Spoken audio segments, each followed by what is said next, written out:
Bonjour à toutes et à tous, j'espère que vous allez bien et que tout se passe bien pour vous. Aujourd'hui du coup il y a le client qui vient de me laisser son iPhone 8 pour que je lui change du coup son micro, parce qu'il me disait quand il fait un appel, lui il entend à l'oreille, mais la personne d'en face, donc quand lui il parle, la personne d'en face elle n'entend pas. Du coup bah là non, c'est bien un problème de connecteur de charge, donc de micro. Ça se trouve sur le connecteur de charge, parce que ça fait plusieurs choses à la fois le connecteur de charge. Les pièces, vous pouvez les retrouver sur mon site internet repairiphavon.com. Et du coup, sur le connecteur de charge, bah, ça fait du coup connecteur de charge, les deux micros, le connecteur pour le vibreur, les deux petits carrés en or pour les connexions avec l'haut-parleur. Et là, après, c'est le connecteur pour le connecteur de charge qui se relie directement à la carte mère pour que ça fasse fonctionner la pièce. Et puis après d'autres petites puces, de petits composants pour des amplificateurs réseau. Voilà. Et du coup bah, c'est tout bon. Donc là je vais lui... Alors je vais tester. Alors j'ai déjà testé. Donc faut pas que j'oublie le code. Quand je vais dans dictaphone. Hop, dictaphone. Voilà, je vais faire un vocal.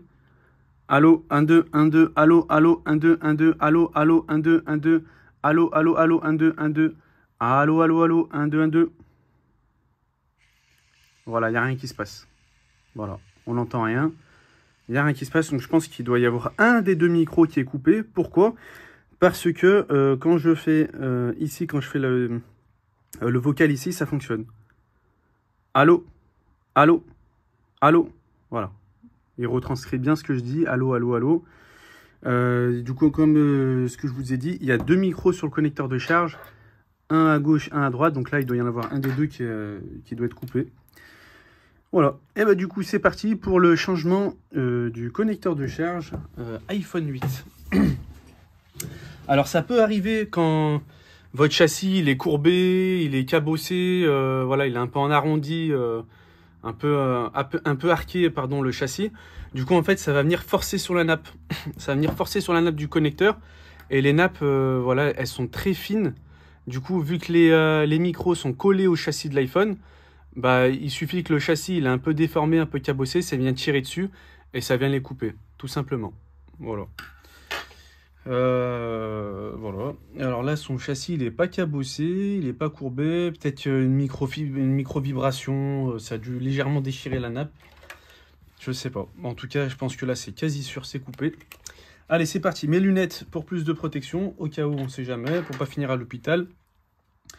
Ensuite, je prends mon tournevis Pentalobe pour dévisser les deux vis Torx. Non, les deux vis Pentalobe pour avec mon tournevis Torx.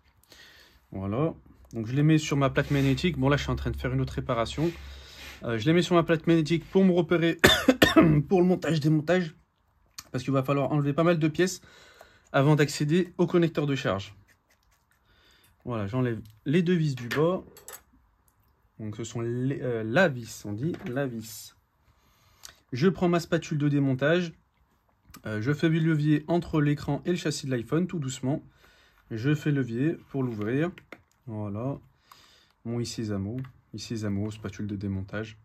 Je fais le levier tout doucement. Voilà. Une fois que j'ai fait levier, je pose ma spatule et je vais venir légèrement ouvrir un peu l'écran. Je vais l'ouvrir du bas vers le haut.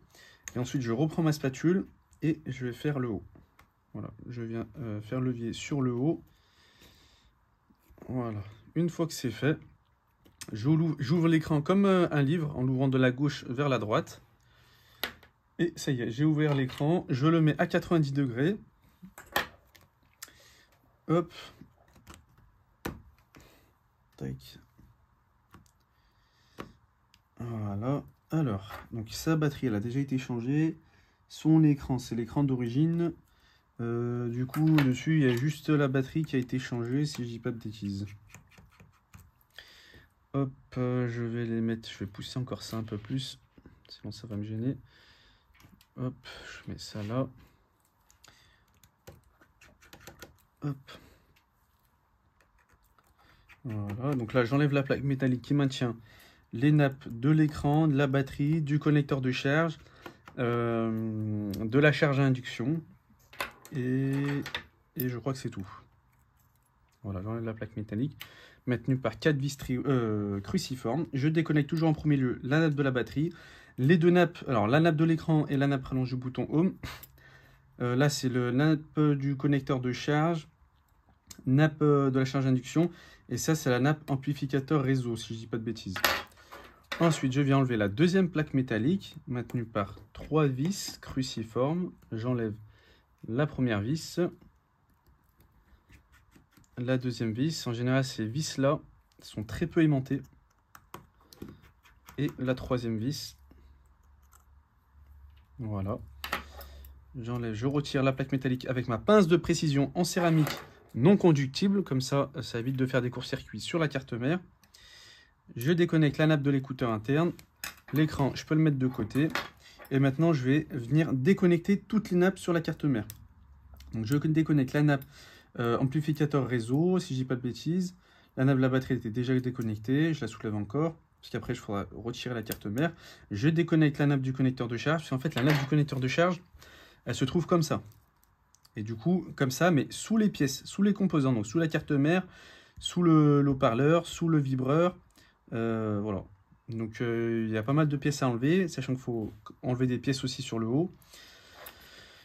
Donc, il faut être un peu, enfin ouais, il faut être méthodique pour, voilà, pour pas perdre les pièces, bien se repérer sur montage démontage. Je déconnecte la nappe de la batterie, la nappe de la caméra arrière, la nappe amplificateur Wi-Fi, si je dis pas de bêtises, Wi-Fi ou réseau GPS, je sais plus. En tout cas, c'est une nappe amplificateur. J'enlève la plaque métallique qui maintient la nappe des boutons volume, moins, plus, vibreur, power, maintenue par deux vis cruciformes.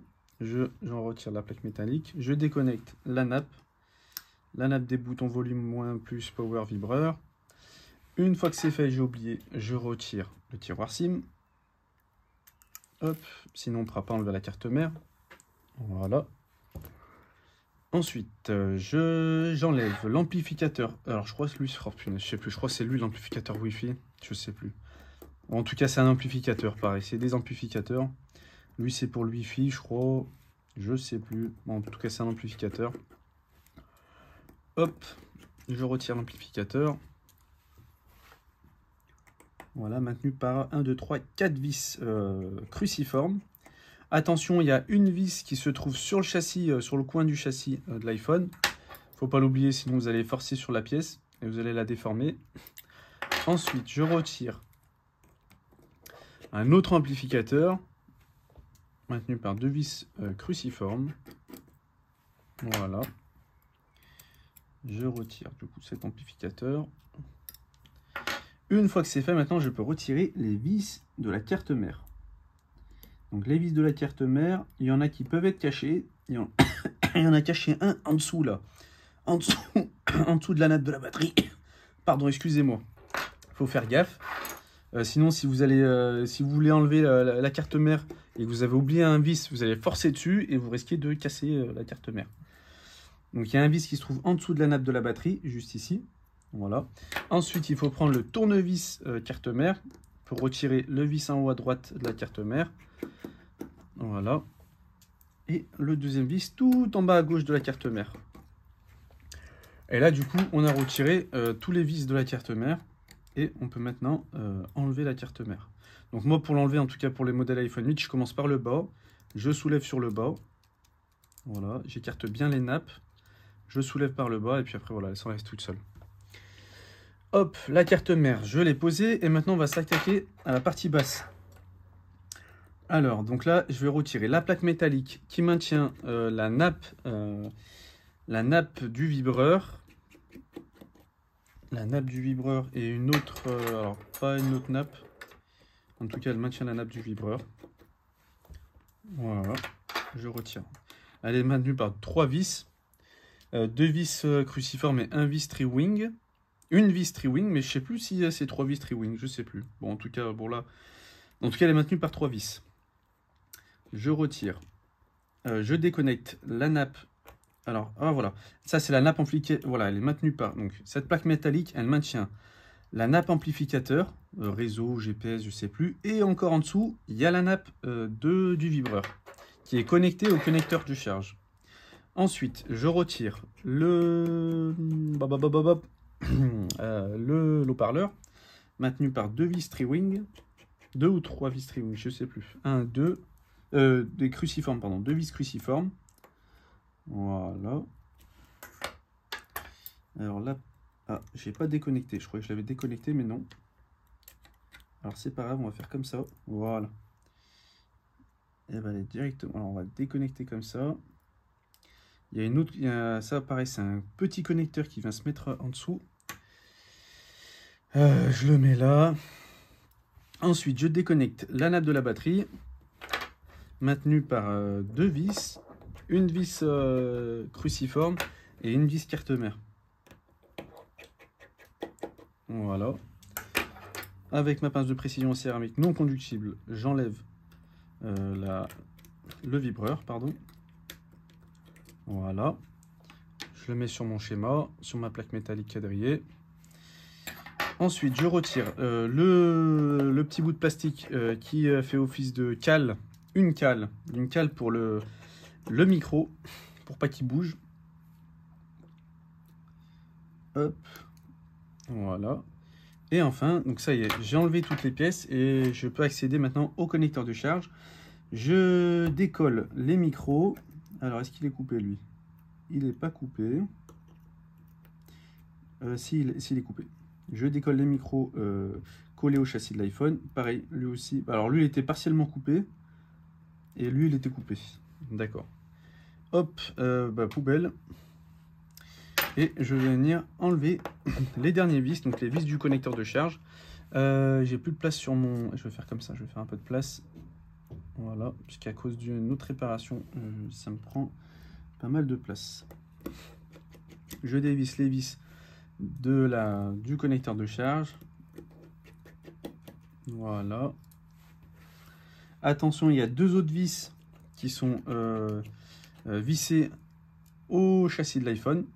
Attention à ne pas les oublier. Sinon, pareil, vous allez forcer sur le connecteur de charge.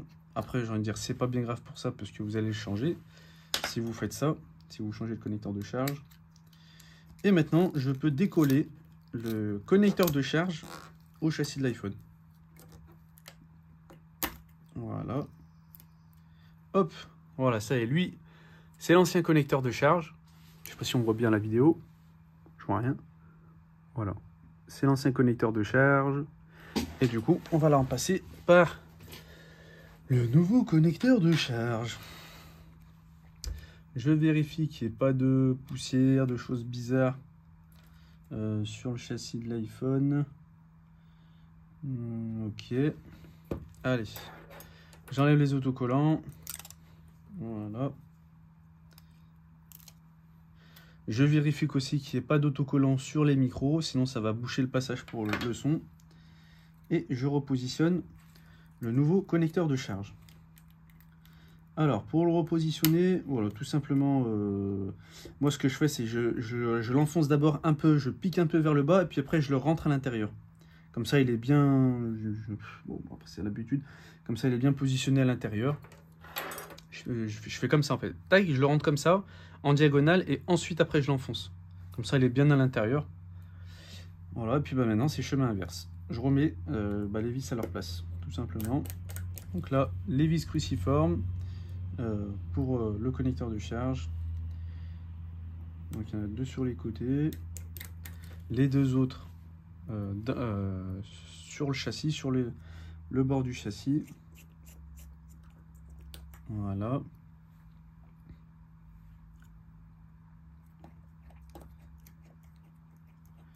Donc ils sont là perpendiculaires. Ensuite, je repositionne les micros, enfin, la nappe en même temps et les micros. Je les remets bien dans leur logement. Voilà, ils sont bien dans leur logement.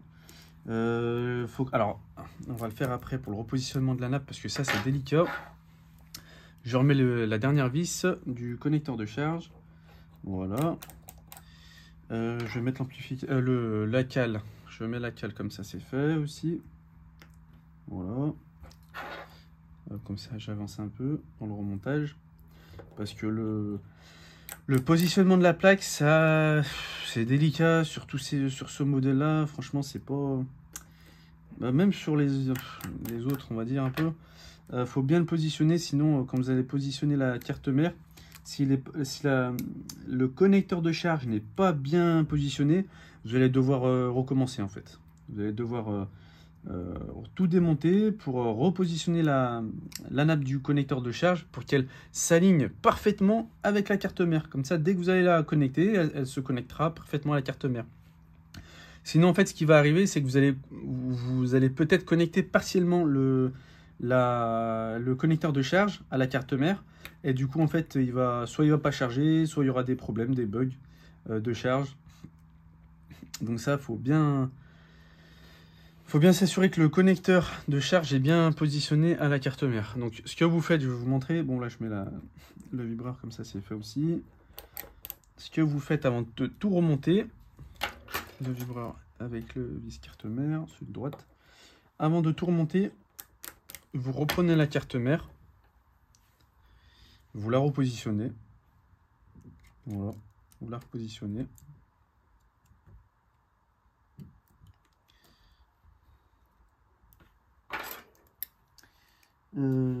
Tac, tac, tac, je la repositionne. Et une fois qu'elle est repositionnée, vous la reconnectez, tout simplement. Si vous voyez qu'elle passe de partout, là, moi, c'est bon, elle passe de partout, nickel. Elle est bien plate. Vous vérifiez, vous regardez le profil si c'est bien plat. Eh ben, c'est bon. Donc là, j'ai bien positionné le connecteur de charge. Je peux remonter, on va dire, tranquillement les composants. Sans me soucier de est-ce que j'ai mal positionné le connecteur de charge. Là, je sais qu'il est bien positionné. Donc, je peux remonter les pièces. Sans me dire qu'après, j'ai mal positionné le connecteur de charge. Enfin, est-ce que je l'ai bien positionné? Est-ce que ça va passer? Du coup, il va falloir tout redémonter.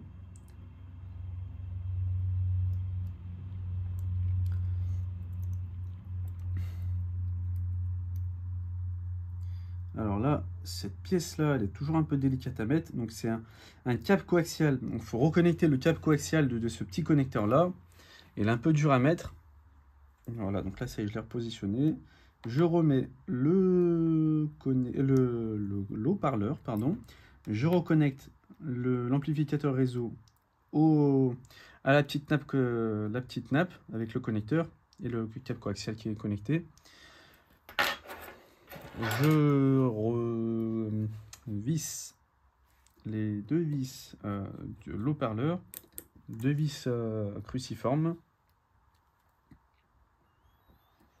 Voilà. Tac. Maintenant, je remets la plaque métallique qui maintient la nappe du vibreur et la nappe de l'amplificateur, maintenue par 3 vis. Alors là, c'est deux vis cruciformes, je crois que c'est ça, hein, deux vis cruciformes et une vis tri-wing. Si je dis pas de bêtises, à part si c'est tout en tri-wing, je sais plus. Mais je crois que c'est ça, hein, deux cruciformes et un tri-wing. Hop, la dernière vis tri-wing pour cette plaque. Voilà. Je peux repositionner la carte mère. Alors, je commence par le haut. Voilà, j'écarte bien les nappes pour pas qu'elles se trouvent sous la carte mère. Sinon, vous allez vous dire il manque une nappe alors qu'en fait elle se trouve sous la carte mère. Ça m'est déjà arrivé. Hop. Et en plus de ça, si vous connectez tout et que vous vous rendez compte que vous avez oublié une nappe ou la nappe a été sous la carte mère, il va falloir tout réenlever pour retirer la nappe. Tac, j'ai repositionné la carte mère. Maintenant, je mets les vis de la carte mère en place. Donc là, je commence par le vis cruciforme qui se trouve sous la nappe de la batterie, la nappe de la caméra arrière. Voilà, je remets le petit cache. Je reconnecte l'amplificateur réseau, là, le Wi-Fi réseau, comme ça c'est fait. Je reconnecte la caméra arrière, comme ça c'est fait aussi. Je remets les deux derniers vis de la carte mère, les deux vis carte mère. Un vis en haut à droite, une vis pardon en haut à droite et la dernière vis en bas à gauche. Tout en bas à gauche de la carte mère. Voilà. Je reconnecte les nappes à la carte mère. Hop, la nappe de la batterie en dernier. Là, je refais juste la forme, mais en dernier, la nappe de la batterie. Je reconnecte la nappe du connecteur de charge. Nickel, elle rentre bien comme il faut. Voilà, elle n'est pas ondulée, elle n'est pas partiellement connectée. La nappe de l'induction. Voilà. Les nappes amplificateur réseau Wi-Fi, c'est bon. Nappe de la caméra arrière, c'est bon. Je reconnecte la nappe des boutons. Bouton volume, vibreur, power. Ensuite, je remets l'amplificateur, pareil, je sais plus c'est lequel. Amplificateur réseau. GPS, je sais plus. Voilà, je le remets dans son logement. Avec maintenu par 2 vis cruciformes. Voilà. Amplificateur Wi-Fi, je crois, lui c'est l'amplificateur Wi-Fi. Voilà. Maintenu par 4 vis cruciformes, avec une vis sur le coin du châssis, à la perpendiculaire.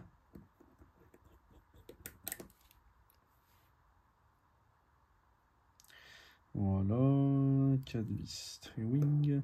4 vis cruciformes, pardon. C'est une réparation qui prend environ, allez, si vous m'écoutez pas, on est à combien de temps? Je suis à combien de temps, sachant que vous expliquez? On est à 21 minutes, allez, 25-30 minutes. Ça prend 25-30 minutes, changement de connecteur de charge. Il y en a, entre guillemets, il n'y en a pas pour très longtemps. Voilà. Ensuite, je reconnecte, je remets la plaque métallique pour les nappes volume vibreur power, maintenu par 2 vis cruciformes. La dernière vis de cette plaque. Voilà. Je repositionne le tiroir SIM dans son logement. Voilà, nickel, ça rentre parfaitement. Et là, ça y est, je remets l'écran. Hop. Donc, je reconnecte la nappe de l'écouteur interne. Voilà. Je remets la plaque métallique qui maintient la nappe de l'écouteur interne, maintenue par 3 vis cruciformes. Ces vis-là, comme je vous ai dit, peuvent être très peu aimantées. Donc, si vous n'y arrivez pas, prenez une pince et mettez-les à la pince. Et ensuite, une fois que vous les avez positionnés à la pince dans le trou, dans le pas de vis, vous les vissez après avec le tournevis. Mais ils sont très peu aimantés. Et je crois qu'il n'y a que sur ces modèles-là, iPhone 8 Plus, SE 2020 et SE 2022, où ces vis-là sont très peu aimantés. Sinon, je crois sur tous les autres modèles, si je dis pas de bêtises, tous les vis sont aimantés. Alors, est-ce qu'avec le temps, ils ont perdu leur magnétisme à cause de, je sais pas, peut-être du connecteur de charge, peut-être. Bon, je sais pas. Bon, voilà, en tout cas, ces vis-là sont très peu aimantées. Je remets la plaque, j'ai remis les 2 nappes de l'écran, enfin la nappe de l'écran, la nappe rallonge du bouton Home. J'ai reconnecté en dernier la nappe de la batterie. J'ai repositionné la plaque métallique qui maintient ces nappes et elle est maintenue par 4 vis cruciformes qui n'ont pas tous la même taille. Celle du milieu, elle est plus longue. Celle d'en bas à gauche, elle est courte. Elles sont tous fines, mais avec des tailles différentes. Et celle de en bas à droite, elle est longue. Donc surtout ne pas se tromper sur l'emplacement des vis, sinon vous risquez de percer la carte mère. Et si vous percez la carte mère, du coup, il se peut que le téléphone ne s'allume plus ou qu'il s'éteint, qu'il s'allume, qu'il reste bloqué sur le logo Apple. Du coup, ce sera de la micro-soudure. Je remboîte l'écran, donc je commence par le haut, ensuite je fais les côtés, le deuxième côté, et après je fais un tour général, vérifier si tout est bien emboîté sur le contour de l'iPhone. Super nickel. Et enfin, les 2 derniers vis, les 2 vis peintes à lobe que je vais venir visser avec mon tournevis Torx. Voilà. La deuxième vis et dernière. La deuxième vis, et pas des moindres. Voilà. Qu'est-ce qui se passe? Qu'est-ce qui se passe? Voilà. Super nickel. Je la visse. Et c'est tout bon pour le revissement des vis et des plaques. Je rallume le téléphone. Et je vais faire un test général, vérifier si tout est bon. Si je me souviens encore du code 260913, si je dis pas de bêtises. Oh là là, je sais plus. Je sais plus ce que j'ai dit dans la vidéo. Je peux même pas couper la vidéo, sinon ça va la couper. Je vais voir si je m'en souviens ou pas. Sinon c'est pareil, je ferai le test avec la personne. Je m'en souviens plus que j'ai mis 260913, je crois. 260913, si je dis pas de bêtises. 260913. Oui, c'est bon, c'est ça. Alors, tac, le code de la carte SIM, je le connais pas. Je vais faire un test général, vérifier si tout est bon. Les touches du clavier, ok. Tac, tac, tac, tac, tac, tac, tac, tac, tac. Allô, allô. Alors, je laisse ça. Allô, allô. Bon, c'est bon, il a reconnu déjà ça. Ok, bouton home. Ok. Luminosité. Ok. Le flash. Ok. Caméra. Arrière. Ok. Caméra avant. Ok. Bouton home, on a dit que c'est bon. Dictaphone, du coup. Dictaphone. Allô, allô, 1, 2, 1, 2, allô, allô, 1, 2, 1, 2. Voilà, donc là, ça y est, c'est bon. Ça aussi. Allô, allô, 1, 2, 1, 2. Et voilà, nickel. C'est tout bon, ça fonctionne. Les boutons volume, c'est bon. Bouton vibreur, c'est bon. Le vibreur, il fonctionne. Bouton power, c'est bon, je l'allume avec. Réglage. Wi-Fi. Le Wi-Fi, la Wi-Fi, ça fonctionne. Le Bluetooth. Est-ce que ça marche? Je sais plus si... Oui, c'est bon, ça marche. Données cellulaires, bon, j'ai pas mis, on fera le test avec la dame, avec le monsieur, pardon. Son et vibration. Ok, écouteur interne, c'est connecté, vibreur aussi. Et la charge, vu que j'ai changé le connecteur de charge, il faut que je vérifie si ça charge bien comme il faut. Ok, et sur mon testeur d'ampères, est-ce que ça marche? Oui, 1 ampère et quelques. Nickel, ça marche bien. Et ben c'est tout bon du coup pour les tests. Donc c'était bien son connecteur de charge qu'il fallait changer. De toute façon, bah, son micro, ces deux micros commençaient à lâcher. Il y en a un qui a lâché et l'autre qui était partiellement coupé. Donc voilà, il y avait juste à changer le connecteur de charge pour réparer cette panne du coup par rapport au micro. Où en fait quand il appelait, la personne d'en face elle n'entendait pas. Et puis voilà. Eh bah écoutez, en tout cas pareil, toutes les pièces que j'utilise, vous pouvez les retrouver sur mon site internet repairiphone.com. Si vous avez aimé la vidéo, n'hésitez pas à la liker, à la partager, à vous abonner, ça fait plaisir. Et puis je vous dis à bientôt pour une nouvelle vidéo. Oh là là, j'ai mal à la gorge. Salut!